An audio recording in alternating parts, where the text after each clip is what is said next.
Welcome to Embedded, the show for people who love gadgets. I'm Alicia White. My co-host is Christopher White. Hello. And our guest is Steve Dalton, co-founder of Coast Tech Space. Hi, guys. Thank you for coming on the show. Hi, Steve. It's a pleasure. Could you tell us a little bit about yourself? Well, I'm sort of tempted just to say ditto on a lot of your guests you've had recently. Basically, I guess I grew up in that home computer era that a lot of us grew up in, tinkering around with little computers not connected to the internet and typing in programs from computer magazines and things like that. And I grew up in that era, so taught myself BASIC and hacked around with computers, took a lot of things apart, got in trouble with my parents for breaking things that weren't broken. Things like that. And I guess sort of fell into electronic engineering because I really didn't know what to do. I was good at maths, physics, computers, things like that. And electronics is kind of that thing that you think, I can make a good career at that and use all the things that I'm good at. So went off to uni, sort of probably partied a lot more than I should have, and kind of struggled through uni a little bit. For a variety of reasons, but went off and did a year. It was just fortuitous to go and do a year at IBM, in an IBM research lab, and that really, I guess, put me back on a different course. Had a really good year with those guys, and then came back to uni, did really well, and from then on, I guess, got more into software, because after I left uni, I went to 3Com and did embedded software, embedded systems, so I had a great graduate training scheme at 3Com. I think you guys have talked about this before, but I was really, really lucky to be part of a good scheme that sort of taught me a lot of good practices. And from then on, a little later, I eventually moved to Australia and had sort of 12 dark years, I guess, of doing business software and earning money as a contractor, and kind of forgot about all my electronics and embedded stuff until I moved up to the Gold Coast, where there was really little tech community, and I really had to start it myself. So I ended up doing a lot of things and started the Gold Coast Tech Space, which is a hackerspace.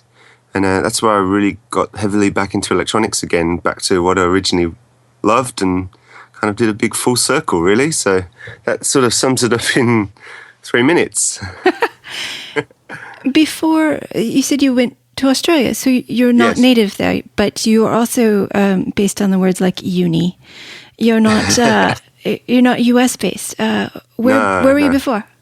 I'm from the UK originally, from a place called the Midlands. It's actually, the area is called the Black Country, and it's basically called that because it was a lot of coal mining. It was basically the industrial heartland of the UK, and it's pretty much where a lot of the industrial revolution started. So it's a very working class area. It's actually now an very up and coming area back in the UK. There's a big focus on R&D and startups, so it's quite interesting. Moved to London for a while. Also spent a little bit of time in the US on the East Coast, and then moved to Australia with my wife, then my girlfriend, but she's from the Gold Coast, and I didn't even think places could be called silly names like that. But when she told me she was from the Gold Coast, I said, that sounds pretty good. It's got about 70 k's of beach. So it's a pretty nice place to live. So that's kind of where I ended up here. And so I'm a dual nationality. I guess I have the 2 passports, so I can go to a lot of places. My accent's all over the place. You've gotten to see some tech in different parts of the world. Mm-hmm. And I know you were in Silicon Valley for a little while, at least for a visit, not too long ago. How would you compare the flavor of technology across the different places you've been? Yeah, well, I guess growing up and in my early days in the UK, we didn't really have the internet as we know it. So things like meetups and all these things didn't really exist in the same form as they do today. So it's only really been since I came to Australia that a lot of these things have happened. But I have lived in Sydney, which is much bigger. Australia is pretty much kind of the tech centre of Australia is Sydney. It's still very small compared to Silicon Valley, but that's where I guess most of the density is in Australia. But moving to a smaller place is both really hard, but also great because you're in a desert. There's nothing really happening around you. So if you want to build something cool, then you can do that, and there's really no precedent. You can be the king. Yeah, absolutely. So I've been able to do a lot here. It's been a struggle as well, but if you're listening to this and you live in a small place, don't be scared. I guess is my advice to try things, and you can fail a lot of times. But there's a lot you can do in a small place. We've 500,000 people, which is quite a lot for Australia, but very small compared to, I've been to China and been to their cities, and like 500,000 people is a village over there. So it's interesting how different places compare. Australia, very, very big country, very low population. Well, you mentioned Gold Coast Tech Space as a hackerspace, and 500,000 people to support a hackerspace seems small. Mm-hmm. Yeah, it is. But tell me more about what it is.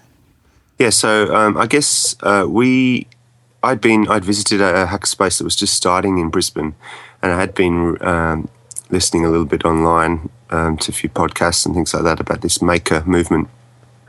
And I was currently running the Linux group on the Gold Coast, which was, again, very, very small, but there was some good people there. And so we decided we wanted to have our own place where we could do bigger things. So we just kind of went out on a limb, really, and rented a building and just did it and drew a bit of attention, got some sponsorship from the university and the local government, and just did it. And we didn't have a lot of equipment. We got donated a few things. We didn't have the luxury of big laser cutters and things like that. We basically set ourselves the goal of building a 3D printer. That was the first thing we wanted to do, which I think a lot of hackerspaces do. And we built a RepRap, and it took us a long time, but we managed to build a RepRap printer and get it working. And that really drew a lot of people in because people wanted to see a 3D printer. It was like magic.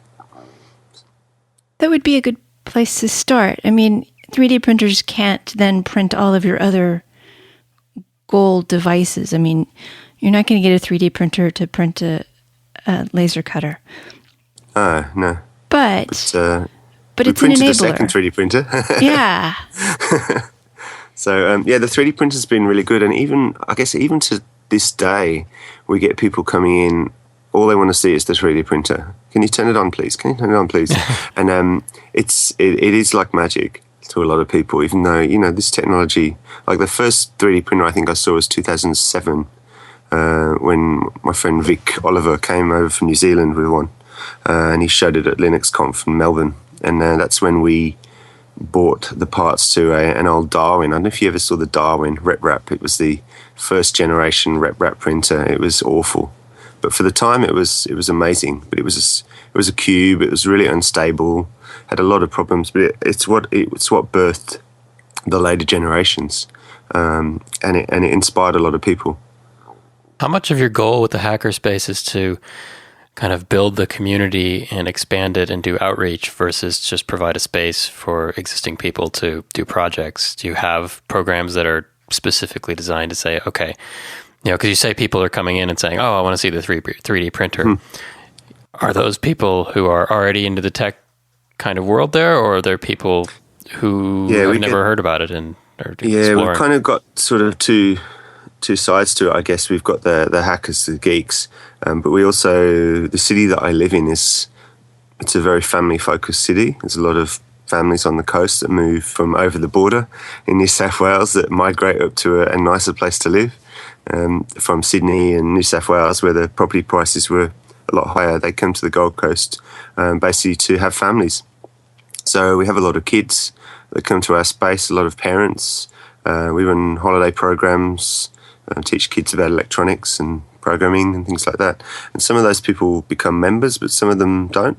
They just come along in the holidays and drop in, so that's fine. We've just managed to kind of keep those two sides to the space, and it's also allowed, I guess, some of our members to get an opportunity to teach and actually use some of their skills and pass that on to other people. So it's been a nice little fit, I guess, having those two things. And the education aspect can just make everybody more enthusiastic. It's a very good way to build goodwill in your community. Absolutely, yeah. So we've had all sorts of people come by. We've had people from the university who were prosthetic surgeons and things like that, wanting to see the 3D printer and print off prototype limbs and things like that, who have access to, lots of equipment at the university, but weren't able to do some of the things they wanted to do. So they came along and, they brought their kids, told other people about it, and it kind of really just spread around like that. And we don't really do any publicity or anything like that. It's just really a word of mouth thing. So, as a member, what do you get to do? I mean, what does it mean being a member? Yeah, I guess we don't have a massive amount of equipment. Like some of the other tech spaces have a lot. They have too much, actually. It's more the camaraderie. People really like to have a place they can go to. We have a Wednesday nights Arduino night, which is usually full. And people just come along with their projects, but a lot of the time people just want to come and have a chat. We have a thing on a Sunday afternoon where people just drop in. We do have quite a few people who are unemployed who just come along, and it's kind of their hobby to keep them busy. Or some of them aspire to maybe getting a job doing this, but there isn't a lot of work in our area or Australia at all, actually, embedded systems. So that's another kind of part of the problem. So we just try and, I guess it's that camaraderie. People come along and want to come together. It's funny how we went from not having the internet and not being able to connect with people with common interests because they were far, or we just couldn't find them, or we just weren't that social with each other in order to find the other people who were like us. And then the internet comes and you realize, oh, geeks, yes, all right, I'm not alone. And then you go back to wanting the actual human face-to-face, and now you can find it. Mm-hmm. Yeah, well, I'm a huge fan of Meetup. I've run a lot of meetups over the years. And when I was in Brisbane, when I work in Brisbane, which is our nearest capital city. That's like an hour and a half away. Yeah, we do a lot of lunchtime meetups for people in their lunch hours because they're working pretty boring jobs half the time. And they just want to connect with people doing cool things. So there's a lot of software dev groups, and people want to meet face to face, and they still actually want to sit there and see a presenter in the flesh talking about something. I think I'm not a huge fan of webinars and things like that. I don't know about you guys. I do like to see the person. So that's why I like going to conferences and still having that face to face. I'm ambivalent. Sometimes I want the video because I'm doing something and I want to be able to stop it for when I hit an error. But videos are slow. Mm-hmm. So for pure information dump, I want to read it or meet someone, because then I know I can ask them questions later. I seldom do, but now I know who to ask a question to. So yeah. Well, and you hear other people ask questions in conferences that you might be interested in the answer to. It's a different experience than webinars. Yeah. And people talking to real audiences tend to be more interesting than people talking to a video camera, because you don't have that person next to you muttering under their breath about something they disagree with, or that too. Whatever, and it's that whole community thing that you get at conferences. So I went to a little side story, but I went to an Amazon what's it called? Not a forum. It's like their Amazon Day that they do the other day, and I turned up there, and it was in between talks, and so I just stood around, got a coffee, and I hadn't been to Brisbane for a few months, and within the space of 10 minutes, about 10 people I knew had said hello to me, and I thought, maybe I won't go to any talks. And I spent the whole day not going to talks, and basically just spent the whole day bumping into people. So sometimes that's the best thing about conferences. Oh yes, definitely. Bumping into people. Well, and does Brisbane have a maker fair? They are trying to do it, and we've tried to do one down here as well. But it's been, I don't know, they just haven't really got their act together. I'm not sure. It's a lot of work. There is a Sydney Maker Fair, which I think is happening in a week. Next weekend? Yeah, I know Dave Jones is going to that. I used to live in Sydney, so I'm quite drawn to Sydney. I like to go down there. It just didn't work out this time. But yeah, we would like to do one, but again, Brisbane is a relatively small city as well, even though it's a capital city.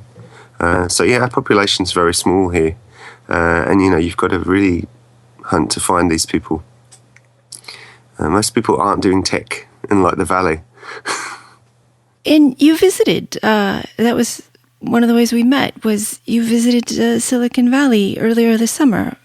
What were you doing? Well, my summer, your winter, I suppose. Yeah, well, I'm sort of slightly connected to a group called Silicon Lakes on the Gold Coast, run by my friend Aaron. And he runs a yearly trip to the valley. Only started last year. And this year we ended up getting sort of 15 or 16 people involved in startups to go over for 3 weeks. And some of the guys actually went to Vegas as well for the first week and got to see what's happening. I don't know if you've seen what's happening in Vegas with they went to the Up Summit, which is all part of the Startup Weekend thing. And they went to that and saw a lot of this downtown project stuff in Vegas as well. So, yeah, anyway, back to the valley. So we got to go all over the valley, the 15 or 16 of us. And it was a really interesting group because we had a local politician, we had some students, we had some people raising money from venture capitalists, we had some people like me who were looking at a lot of different things, and basically threw us all together for 3 weeks and just saw what we could do, really. It was fun. I'm going into more detail on anything in particular. Well, Silicon Lakes is like an incubator of sorts. Sort of, yeah. It's sort of trying to find its feet at the moment. It has an accelerator program that's starting in a couple of weeks called the Surf Accelerator, start up really fast. That will really be a bit of a test to see how we go with Silicon Lakes. Because the problem in Australia, there's really no funding. So anything you do doesn't have any funding at the end of it, which makes things quite tricky when you're running an accelerator program. Because all you can give really is desk space and some mentoring and things like that. There's really no one there to actually put any equity in. So that's one of the things a lot of us want to see over in the valley is the way that funding works.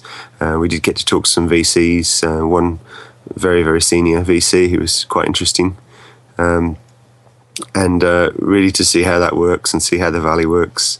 A lot of us want to move to the valley, but practically it doesn't always work out when you have families and commitments back here. And also Australia's an awesome place to live, so it's pretty hard to leave. So who organized the trip? Yeah, so that was organised by Aaron, who's at Silicon Lakes. So Aaron's got quite a strong connection back to the US as well because he spent some time last year there, and he I guess he wanted more to see it, more people to see it. So we did a bit of a panel when we got home just a couple of weeks ago, and we had about 120 people turn up to see us talk about our experiences. So there was obviously interest. And I think it's a good option for Australians to have one foot in the valley and 1 foot in Australia. It seems to be a model that's working quite well for a lot of people in Sydney. People fly back and forward quite regularly, so maybe it's a model for us too. Did you have much of a planned itinerary? No. That was when we talked. That was like, yeah.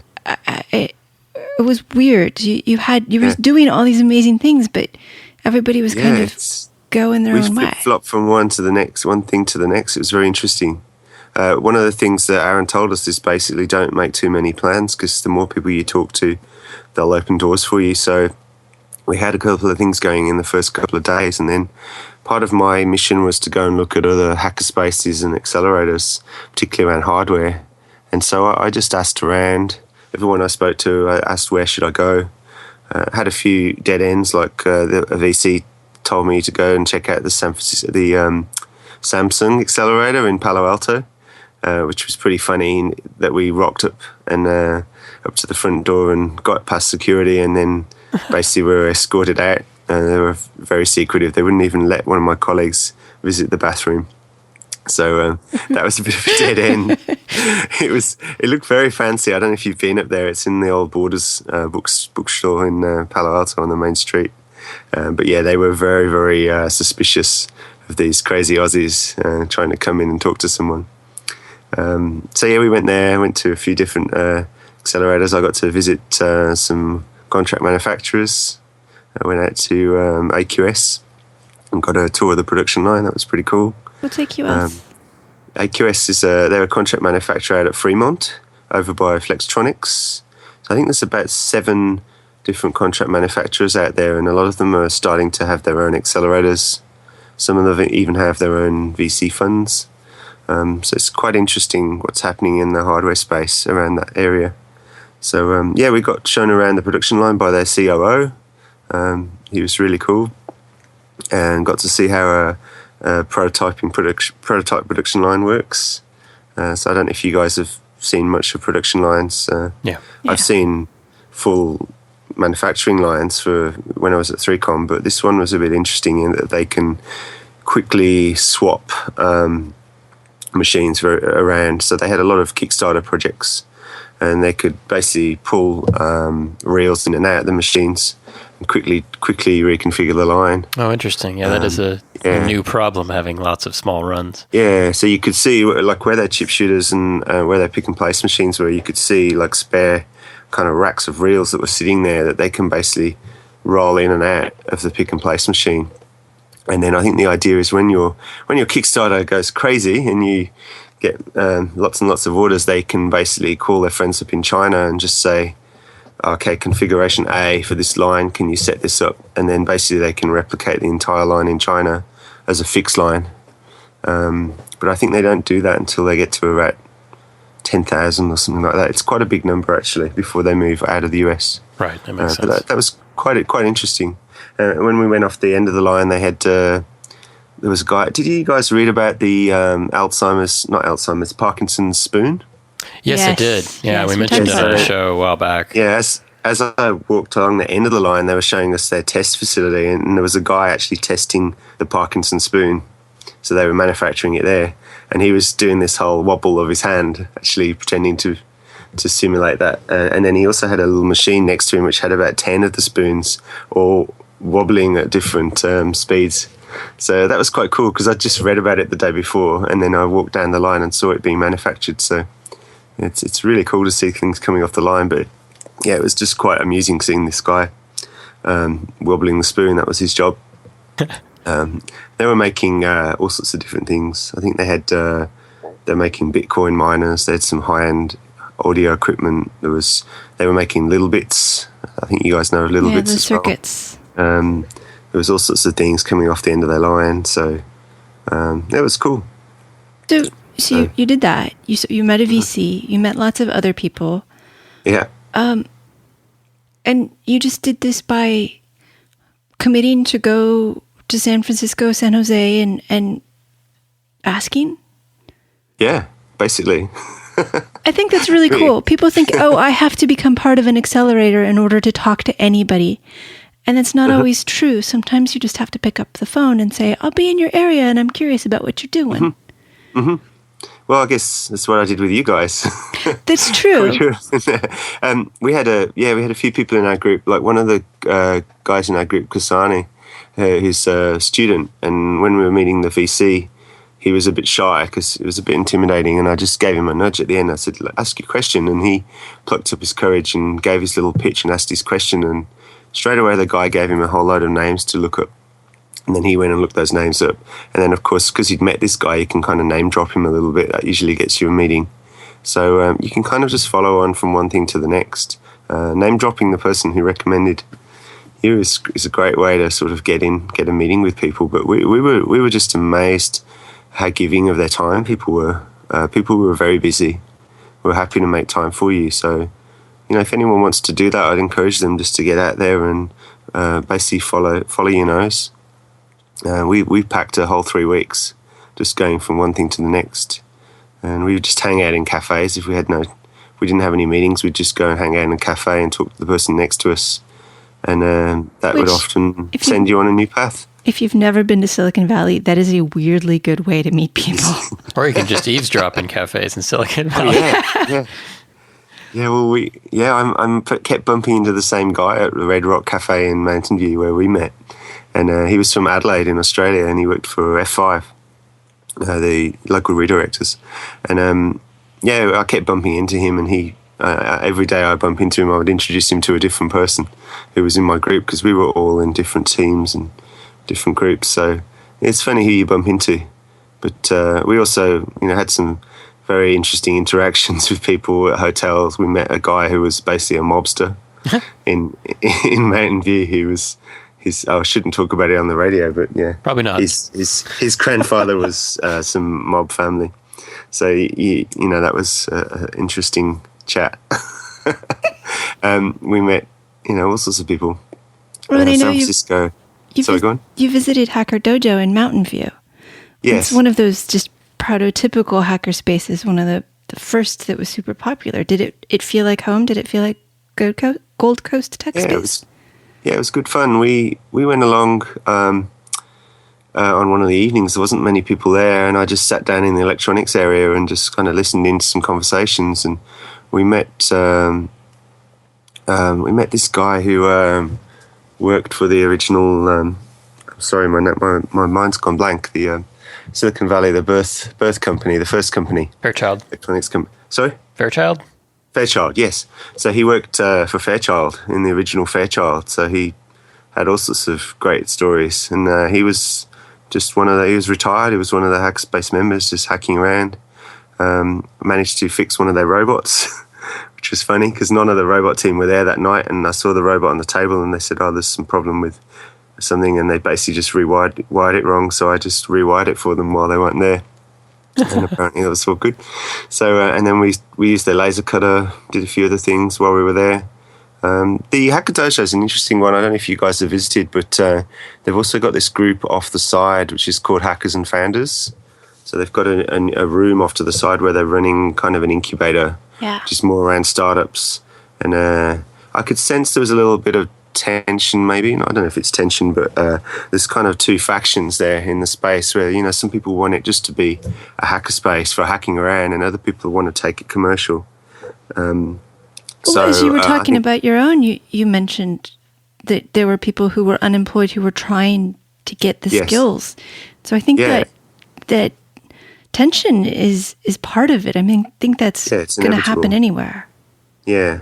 So I've been doing quite a lot of commercial stuff out of our hackerspace, and everyone seems pretty cool about it because we've actually made our own Arduino boards that I kind of give away and sell at a very discounted price to a lot of the hackerspace members. So I guess that's a bit of a sweetener for people, and they really like what we've been doing, and I can talk quite confidently about it to people and inspire them. And so I've really tried carefully to not make people think that I'm sort of using the hackerspace for my own nefarious means. But so, we've got a pretty good space where we're at. It's quite small, but it seems to be fairly harmonious.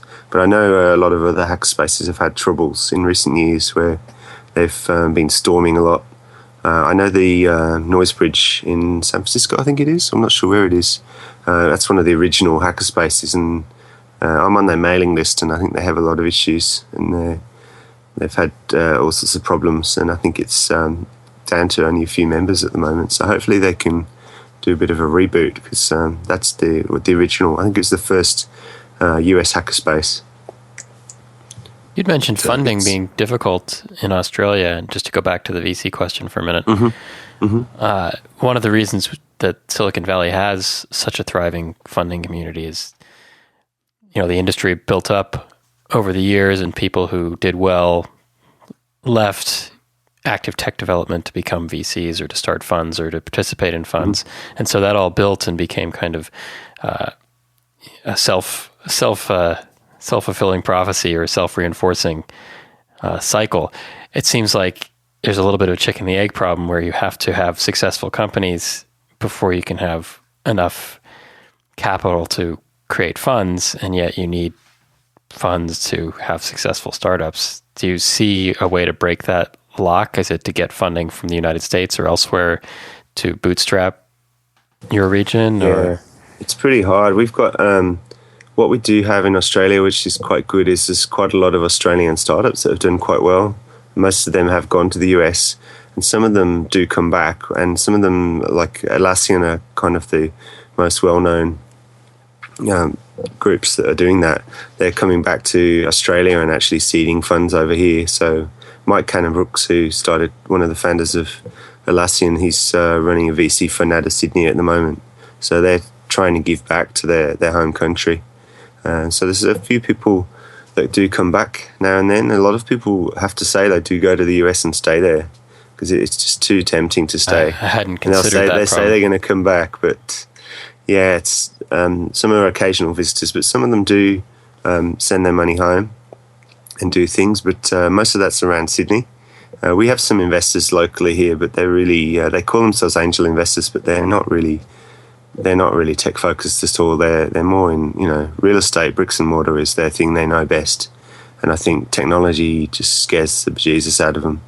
So they're very risk averse here. So I think it's only by some of these risk takers, such as the Atlassians of the world, coming home to Australia and talking about it to people, that things are going to change. Now there's some things happening around the world, like London's doing quite well, and there's a few other pockets around the world. But I think the Valley is still going to be the centre of the world. It's the place to be. So I think really if you're reliant on funding, then I think you're going to have some sort of link to the Valley. Now, you can do things other ways as well. I guess Australia's got some strong companies that have built themselves via other ways, the traditional way of getting customers and, all those things that we should be doing. But if you need to rely on investment, then I think you have to go somewhere else. I don't know if that answered your question. Yeah, no, I think you did, and like you said, there's other means. I don't know if Kickstarter is a solution exactly, but those kinds of things that allow you to reach a broader audience and maybe pull in money from elsewhere. But yeah, the idea that if you're successful, you pull up stakes and move to the United States is that's not a way to build a native industry. It's kind of appalling. No. Yeah. But yeah, you go to the US, and I don't know if you've been to Runway, which is right next to Twitter. On Market Street, there's a accelerator incubator there, and maybe even 2/3 of the people there were from overseas.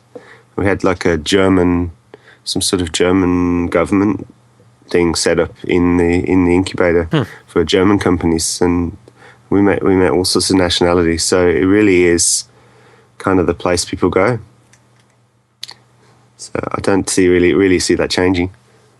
But you are working on technical projects beyond the tech space. You mentioned the Arduino boards. Is that the secluded.io project? No, we've got an Arduino board, which was kind of the first thing we did, called GCDuino. That's basically one of the guys I work with. He wanted to roll his own Arduino board. He had a few extra things he wanted to add, and they said, "Well, let's do it." And I kind of funded it. And it's not a cheap board compared to what you can buy online, some of the really, really cheap Arduino boards, but it's a nice board. We like it.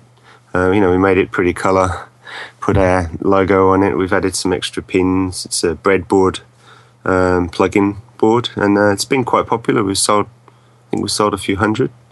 And then we've made another one, which is a network-ready one called the GCDuino, because it's like a node, like a network node. And we've put basically little sockets on there that allow you to easily add all sorts of different network modules. And that's been popular for people wanting to do IoT type things. And we use that for our own IoT prototyping, because we can plug a Bluetooth module in there really easily. There's a Wi-Fi module. We've got a mesh radio module. So that's been fun. It's led us into getting our own pick and place machine and doing our own PCB design and all sorts of learnings from there, I guess. And it's been something that we can use as a bit of an inspiration to other members, but it's not a money maker in itself, really. It's just led to other things. It's been a lot of fun, though. So if anyone wants GCDuinos, let me know. They're great boards. There will be a link. Okay, so what is secluded.io? So secluded.io is just something I actually basically started that when I was in the US, because I thought I'm going to actually start some sort of venture when I get back from the US, and I thought I might as well put a name to something now. And we had a couple of clients over in Australia that we were already working with, sort of Internet of Things type devices, but the two that we were working on were both kind of a bit unique in that they're a bit secluded, so that's why I called them the Secluded IO. One of which is we're monitoring plant rooms at the hospital, so we're monitoring gas and hot water values and gas pressures and water and thermostats. And sometimes it's quite hard to get on the network in these areas, even though there's network everywhere. You can't plug into it, and also getting access to power can also be tricky. And the second one, which is probably a bit more interesting, is the rabbit-proof fence, which is a project monitoring the gates around a very, very large fence that goes around our state called the rabbit-proof fence. And some of you may have seen the movie Rabbit-Proof Fence, which is takes its name from that. I can tell you a bit more about the fence if that's interesting. I know a lot of people are interested in it. Well, I mean, rabbits are not native to Australia, and they eat all sorts of stuff, and they're just pests. I mean, they're worse than mice. But they're cute pests. Yes. And you've built a fence around the state of Queensland, and it's not like this is a state the size of Rhode Island. No. It's how long is the fence? I think the fence is a few thousand kilometres. There are some areas that aren't maintained, but the area that is maintained the most is around an area called the Darling Downs, which is really kind of the food bowl of our state. There's a lot of farming there, so there's the most incentive there to keep rabbits out. I think they cause, I haven't got the figures, it's something like $200 or $300 million a year of damage, not only to crops, that they also burrow under the ground, and cattle put their feet through their warrens and break their legs and things like that. So it's got a big impact to farming. So the Darling Downs area has this fence, and people have to cross the fence every so often. So there are gates. I think in our stretch of the fence there's about 60 gates, and we're just monitoring a few of the gates at the moment that are notoriously bad for getting left open by people who come through, and for whatever reason they forget to close the gate. Even though there's I think a $3,500-$4,000 fine for leaving a gate open, people still leave them open. So yeah, we're just trying to keep gates closed and keep rangers doing their real job, as opposed to having to keep running back to close gates and sometimes making long drives along the fence just to go and close a gate, because their job is really to maintain the fence, not to be running around and closing gates for people. So there's some big distances here, so if a ranger has to make a special trip to close the gate, it could be a few hours. But if he doesn't know that the gate's open, he could be 3 days before he gets to see the gate again and close it.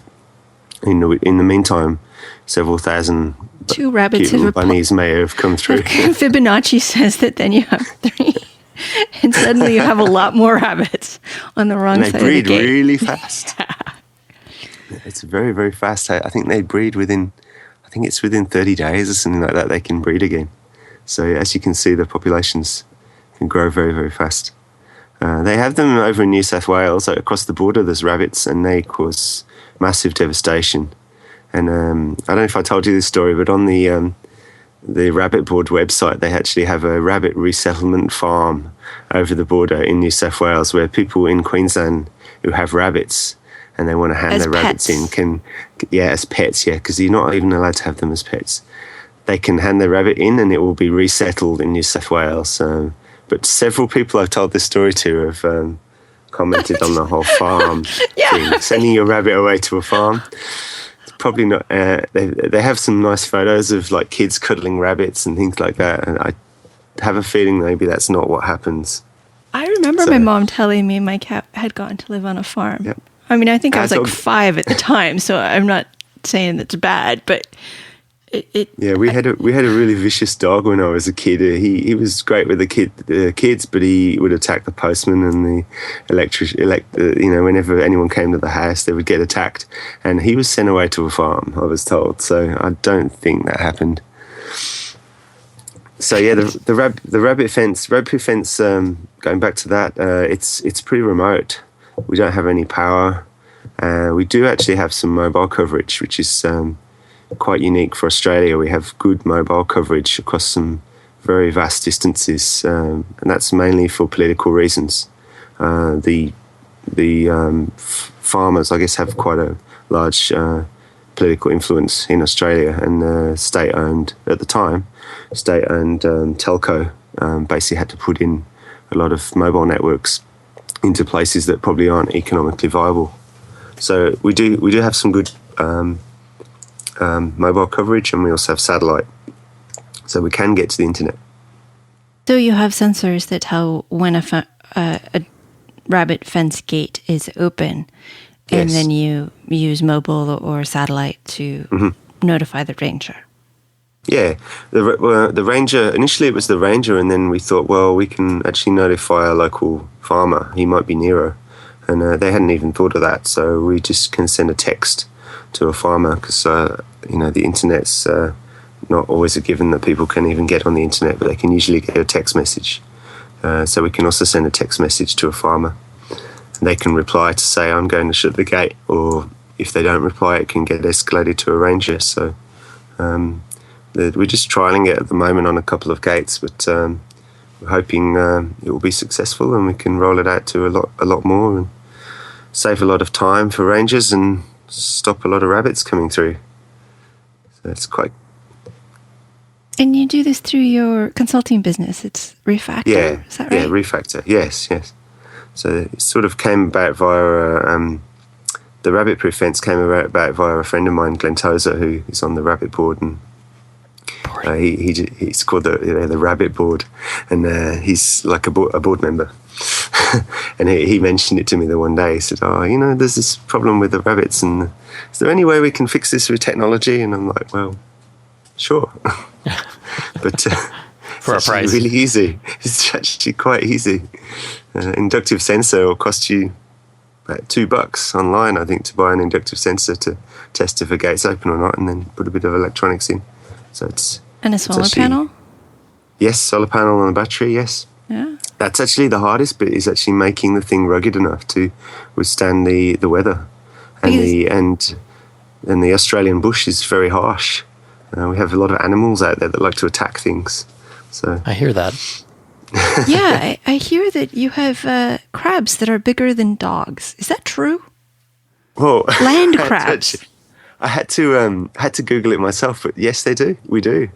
I have a picture here of a girl holding one up, and yeah, it's pretty big. It's not photoshopped? No.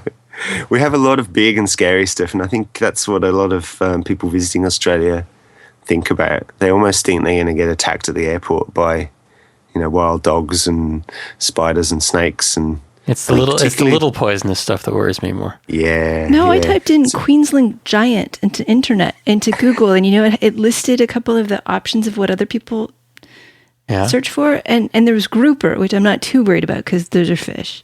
It's fish. Spider and shark. So really, I giant Queensland giant spiders and giant sharks. So yeah, we do have some spiders, not really big ones. The biggest spider I've ever seen is actually in the US. So you guys have got some big ones too. The bird-eating spider. I don't know if you've seen that one. Yeah, see, but all our stuff isn't venomous. We've got two species of venomous spiders in all of America. I think Australia has like 99% of all the venomous Right. species, something like that. There's a figure somewhere. I think of the 12 most deadliest snakes, I think we have like 9 of them. The thing about a lot of the poisonous stuff, for people thinking of visiting Australia and they're thinking not, is a lot of our poisonous stuff keeps itself to itself. You don't see it. Like we have house spiders, huntsman spiders that do come in our houses, but they're not venomous. The venomous ones are all hidden away. You really very rarely see them. We have a redback spider, which is kind of like the black widow, and they generally kind of hide in places that you wouldn't, unless you're cleaning your house and going underneath and putting your hands in places you shouldn't, then you're probably okay. And as an adult, you're not going to die. And really, if the entire country was overrun by murderous animals, you wouldn't have this rabbit problem.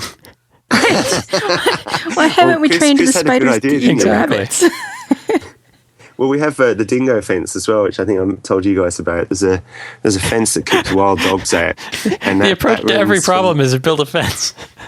Where's the spider fence? Yeah. the spider fence. But yeah, the dingo fence runs from across the middle of the country, and that keeps dingoes from the north out of the south. They call it the wild dog fence now, though. Yeah, the wild dogs are the dingoes have bred with other dogs, so they're not pure dingoes. But yeah, so the dingo fence actually meets the rabbit-proof fence at one point, and it goes higher. So they have someone pays for the top part of the fence and someone pays for the bottom part of the fence. It's very complicated. But I think, Chris, you had a good solution, didn't you, to getting rid of the rabbits with the dingoes? Was it to advance the fence 100 feet a year? Until the dingo fence and the rabbit fence had all the dingoes and the rabbits in one place. Right. They'll take care of each other. Dingo-Rabbit Deathmatch.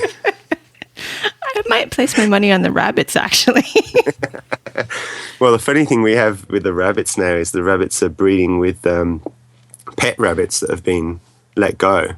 And wild rabbits, they're kind of those brown, quite well camouflaged rabbits. The pet rabbits are often the most craziest colours and big long ears, and so they're all breeding now. So we're getting these really weird looking rabbits apparently along the border with black spots and white ears and all sorts of different colours. So they're going to be easier to find at least now. Well, and I hear you don't have an Easter bunny anymore.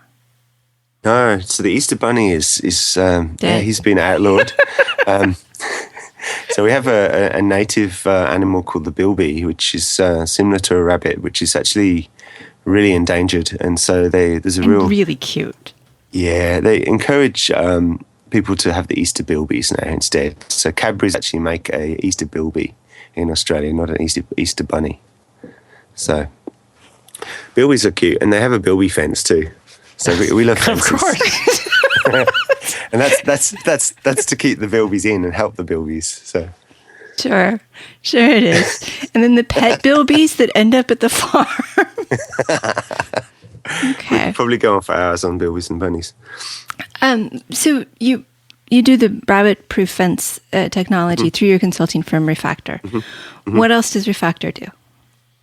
So Refactor is actually originally a software consultancy. So we were doing a lot of web development, mobile, quite a lot of agile. I know you guys love and hate agile, but a lot of our clients are agile shops. So traditionally, that's what we've done over the last 5-6 years. And before that, it's only really in the last year or two that we've got more into the hardware. So two of us have kind of took an offshoot off to the side and doing more of the embedded systems hardware stuff. But I've still got 2 or 3 other guys working at companies doing web stuff. So we've got a pretty broad range of skills, I guess, which is helpful as well, because now I'm doing more of the IoT projects. You don't have to actually put that data somewhere afterwards once it gets off the device. So a lot of the things I know about big data and web services and things like that is the cloud. It's useful. Yeah, it's useful. So all this stuff's going into the cloud. And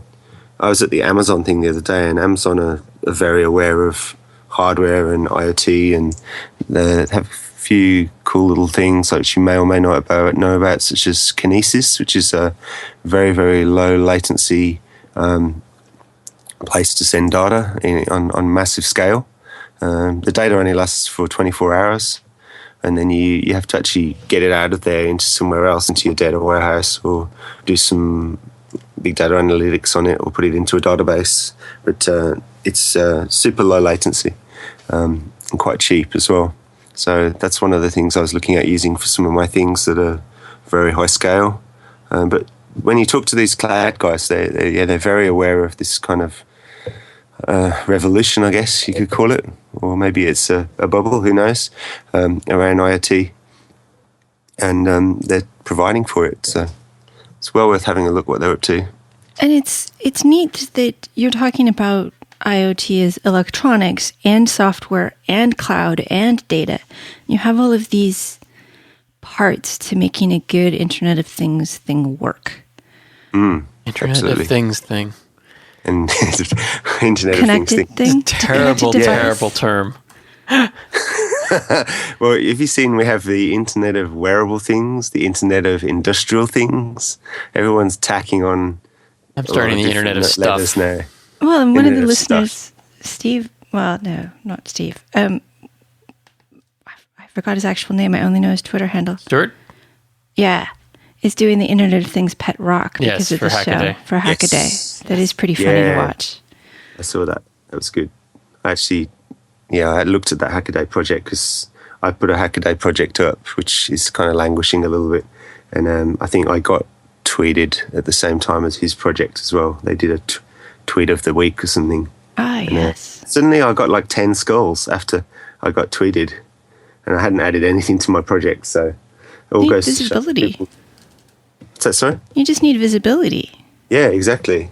I mean, So that's a lot of what I- Silicon Valley is about, is the fact that we do have all of these things, Interconnections the meetups and the connections. And the, Yeah, the IoT meetup, which meets at Hacker Dojo, I think had easily over 100 people there. And it was a French company talking about wearables, some sort of wearable fabric that they had.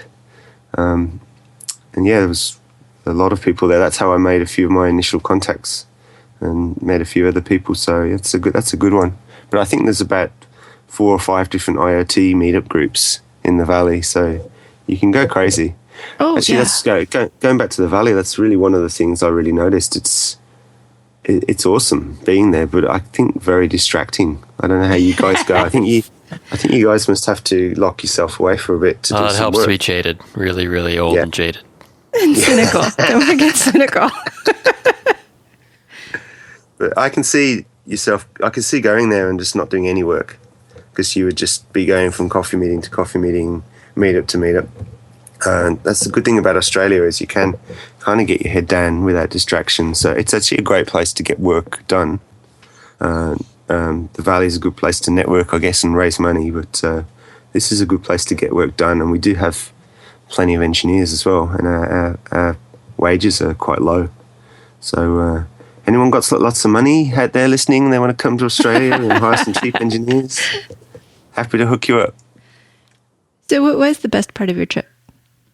Oh, the trip. Actually, yeah, it's interesting. It was a bit of a surprise, but the last day, I managed to get myself an invite to Highway 1, which is a hardware accelerator run by PCH. They're a manufacturer, another contract manufacturer.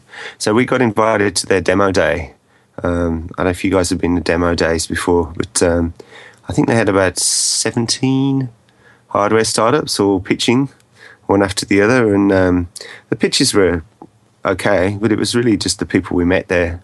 It was pretty interesting, and they did all the startups put their desk, had a desk afterwards, sort of talking about their thing that they created. There's a couple of Aussie guys who've done a really cool robot arm, modular robot arm, out of there. So they've basically moved to the US as well. I don't think they're going back to Australia.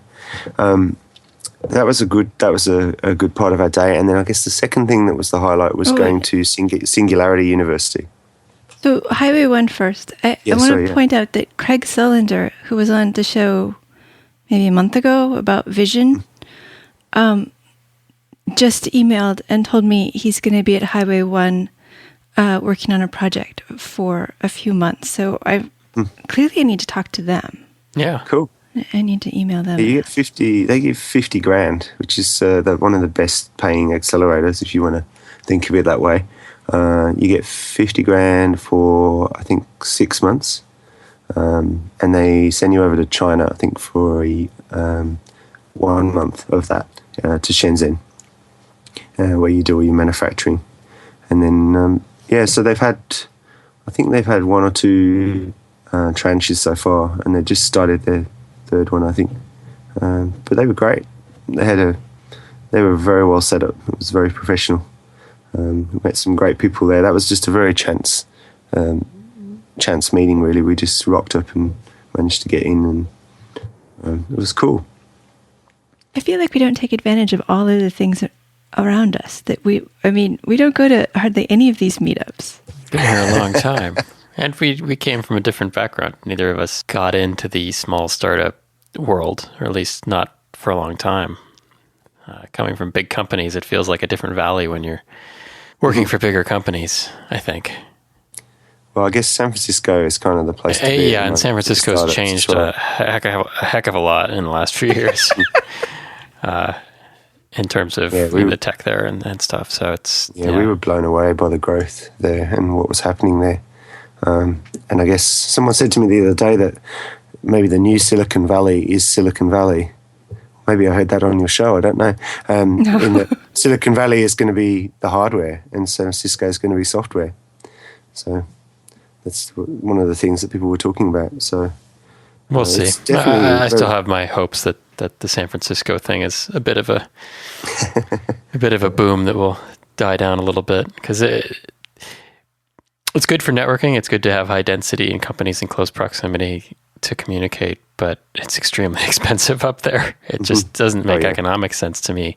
It's not a very big place, and it's not like they can small city, increase the size at all. Yeah, there's nowhere to go. Well, but we met some people who would be basically living on people's couches permanently. Yeah.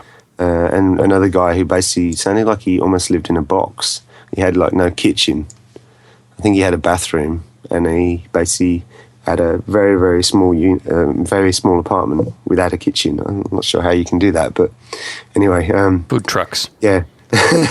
We were amazed by some of the Airbnb. I don't know if you looked at Airbnb in San Francisco, some of the deals you can get on Airbnb, where basically you're sleeping on the floor of someone's one-bedroom apartment while they're sleeping there too. Your bed is a bit of floor next to their bed. So, and they were charging ridiculous amounts of money for... Cheaper than a hotel, and a lot of times you can't even get a hotel room because the two conferences blow out all the hotels in the city. Yeah, we really struggled to get a hotel in our last week, so we ended up down in Soma in a not-so-nice area, but quite a nice hotel, actually. Once you get over the crack addicts on the corner of the street... it was actually a great place to stay. San Francisco. That is so not going to be the title of the show. Okay, so you said Singularity University was your second highlight.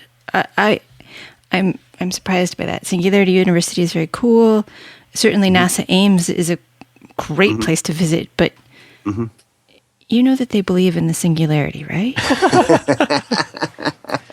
I'm not sure if I'm a believer yet, but we met some great people there and got to meet Peter Diamandis and a few of the other people there. It was part of a I can't remember what the day was, but they basically invited a lot of people to come spend a day at Singularity. A lot of them were people working at big companies, so we got to sort of schmooze with a few of those people during coffee, and then the end of the day we got to join the new intake for their program. There was basically a kick-off ceremony, and there was a big party at the History Museum afterwards, Computer History Museum, which is where we saw the band that I think Chris knows. Is that right, Chris? Yeah, it was a band playing 3D printed instruments. The swing band with the horns. Yeah. Lost Dog. So it was just the singularity stuff is interesting. I'm still not sure about it, but the whole day, as far as the people we met, I think was probably the highlight. We met some really, really interesting, very, very well connected, often sometimes quite wealthy as well, people. So I made some very good contacts there, and it was a good day. There was a good vibe there. I think it's the first. The people are fantastic, and it is a nice place to visit. And talking about what do you do, what are you interested in, it is a really great place to just meet neat people. So I make fun of the singularity part because I read sci-fi, and then I try to use my computer and wonder how this computer is ever going to take over the world if I can make it crash in 10 seconds. They talk about doctors and teachers being replaced by mobile phones, and I'm not sure. We'll see. It goes back to we got the internet, and we were lonely. We got the internet. We became less lonely, and then we want to go back to meet people face to face. So when they talk about replacing teachers with computers, I'm like, some things, sure. Some things computers would be better at. Certainly, very fair testing is often computer-based, but sometimes you need people. I think their argument is they're not going to get rid of people. Teachers are going to be more facilitators, and a lot of the knowledge transfer, I guess, is going to be via computers, and I guess mobile phones or tablets are a good form factor for that. When there's people in the world that don't even have computers and they're kind of jumping straight over to having phones. So they got a few projects that they touted that sort of examples of how that's working. I don't know if you've seen the Hole in the Wall project and a few of those things that have happened over in India. Yes. Where they've just thrown computers into random villages without any support, and kids have gone off and learnt things. So there's a few. They've done a similar thing with the one laptop per child as well, where they just thrown a whole lot of laptops into I think that was in Africa, I'm not sure, and people just used them. And they've got a lot of time on their hands, the kids have, to learn things, so they just experiment and eventually they work it out. Sometimes you don't need to come up with the perfect pedagogy if you just give tools and time. So, yeah. Absolutely. Time is something I'm very aware of now. I have my own kids and I see the kids, how much time they have to spend on things and how little time I seem to have. I long for those childhood days when we had hours and hours and hours to tinker and play on things. I think that's a common feeling around from a lot of people I talk to. Well, changing subjects, let's see. Oh, let's talk about me now. What? Yeah. You've been a listener of the show. That was how we met. When you were in town, you emailed and said, do you want to get coffee? Why do you listen to the show? I always wonder that. Yeah, well, what is wrong with you? The easy answer would be that Chris Gamble told me to, but no. I started off listening to the Amp Hour. Amp Hour, yeah. And I guess the Amp Hour for me was really an intensive, because I was getting back into electronics. It was a way for me to get a very, very quick flow of information without having to do a whole lot of reading to actually get some research. So that Amp Hour has probably saved me months and months of research. Those guys don't realise how useful they are. And I'm sure I'm not the only one. And I guess, I stumbled upon you guys via Chris mentioning. I think you were on the Amp Hour. That was why. Oh, I see. And then I've gone back and listened to a lot of the older embedded podcasts now. Yeah, so I think you guys, Embedded and the Amp Hour for me have saved me so much time, and I've learned so much from you guys. So I'm really appreciative of podcasts in particular. Because you can listen to a podcast anywhere, almost. I really thought he was going to make fun of us or tease us or something. I Yeah. didn't expect something That's actually what happens sincere. when you fish for compliments. So, I tell everyone about podcasts. I actually had a podcast of my own for a while, which kind of fizzled away, but it was a lot of fun.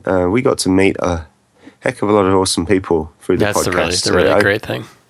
Yeah, it opened doors for us, and I guess we just were so busy we weren't able to sustain it. So I think having something you can sustain is really important. So the fact that you guys put these things out regularly, same with the Amp Hour, I think is awesome. So keep doing it. Don't stop. Ever. Which shows do you, what other podcasts do you listen to? A few others. So I quite like the Steam Power podcast, which I don't know if you listen to that one. That's the guy, I can't remember the guy's name. And the Engineering Commons is quite good as well. And I've just started listening to the Amazon one and a few of the cloud ones. So to get myself back into that. But I find just an hour, because most of them are less than an hour, it's a good, an hour commute. You can listen to a podcast and have something to think about, and then you can obviously go off and do your own research. But it's finding all of those things that you don't, having that sort of spider to go out and get those things that you haven't heard about. That is where the podcasts are good. I think So there's about 5 I think I listen to at the moment. I don't go crazy. I had a time where I was listening to a lot of psychology and cognitive science podcasts and going off on random tangents, but I've kind of weaned myself off all of that because you can get carried away and be all over the place. So I'm pretty focused on the electronics and embedded systems now. Cool. Now I have a couple more to look up. Well, I think I'm out of questions. Do you have any others, Christopher? No. Steve, do you have any last words you'd like to leave? My final words were going to be about the podcast and for you guys to carry on and keep doing it. So you've already beat me to it on that one, I have to say. But if anyone's visiting the Gold Coast in Australia, it's a beautiful place to visit. We have beautiful beaches and hinterland and all sorts of awesome things. And the poisonous animals don't bother you. They just hide. So don't worry about it. But you'd be very welcome if you want to come visit. It's a great place. And I'm hoping to be back in the Valley in November. So I'll be there for the whole of the month of November in Wearable World Labs in San Francisco. Your favourite place, Chris. Well, thank you very much for speaking with us. Thanks, guys. It's been a pleasure. Thank you, Steve. My guest has been Steve Dalton, co-founder of Gold Coast Tech Space, and so much more. If you'd like to contact him, there is a contact email on refactor.com.au, which will be in the show notes. Thanks also to Christopher White for co-hosting and producing. And if you've got comments, questions, or suggestions, email us, show@embedded.fm, or hit the contact link on embedded.fm. We do like to hear from you. In fact, we like to hear from you so much, I'm giving away a Ballistic Cat CD, which should be actually officially released by, a couple days after the show releases. No, it is. I think it's the 15th. But we got early copies. Anyway, we're giving away a copy. And this is the same album we had on the show a few weeks ago. So don't enter the contest if you didn't like the bonus show. But if you did like the bonus show, get a CD. Their website is ballisticcats.com, and they have a Facebook page. So if you liked the show and you don't end up with a CD, you can get to them still.